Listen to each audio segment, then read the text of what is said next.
নমস্কার বন্ধুরা, welcome to my channel. আজকে বানাতে যাচ্ছি আলু পকোড়া। কিন্তু এই পকোড়ার রেসিপিটা সবার থেকে আলাদা। এখানে আমি একটা সিক্রেট ইনগ্রেডিয়েন্ট অ্যাপ্লাই করব, যা খাবারে একটা আলাদা টেস্ট এনে দেবে। 100% এই খাবারটা খেতে নর্মাল পকোড়া থেকে একদমই আলাদা। আর এই রকম নতুন নতুন রেসিপি পেতে আমার চ্যানেলটাকে সাবস্ক্রাইব করে দেবেন।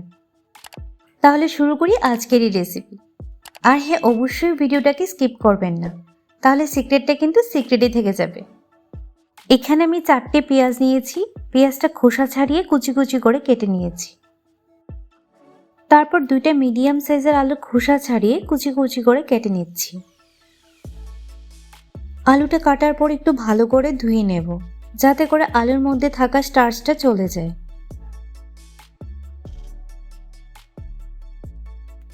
এখন একটা পাত্রে দিয়ে দিচ্ছি কুচি করে কেটে নেওয়া পেঁয়াজ আর আলু। আলু আর পেঁয়াজটা যত পাতলা হবে খেতেও তত বেশি মজাদার হবে।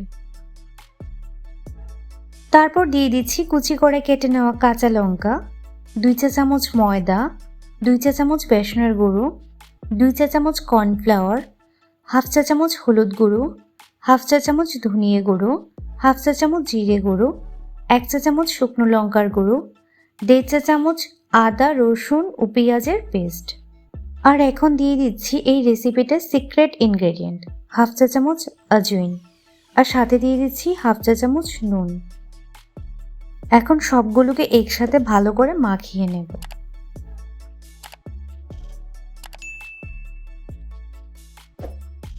তারপর সামান্য একটু জল দিয়ে ভালো করে মাখিয়ে নেব।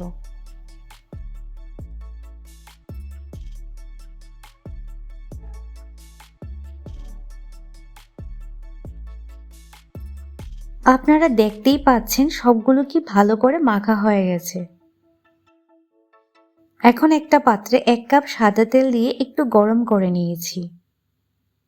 এখন একে একে করে আলুর মাখাটা দিয়ে দিচ্ছি। মিডিয়াম হিটে পকোড়াগুলোকে এপিট ওপিট করে ফ্রাই করে নেব, যাতে করে আলুটা ভালো করে ফ্রাই হয়ে যাবে আর পকোড়াটাও খুব মুচমুচে হবে।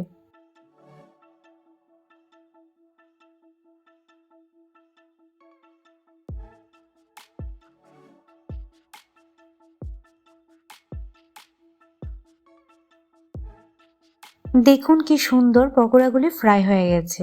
পকোড়াগুলোকে ঠিক এইরকম কালার আসা পর্যন্তই ফ্রাই করতে হবে। আর বেশি ফ্রাই হয়ে গেলে পকোড়াগুলো খেতে খুব ভালো লাগবে না, পুরো একটা স্মেল চলে আসবে।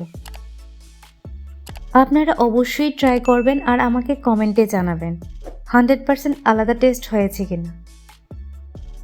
ভিডিওটা দেখার জন্য অসংখ্য ধন্যবাদ রইল।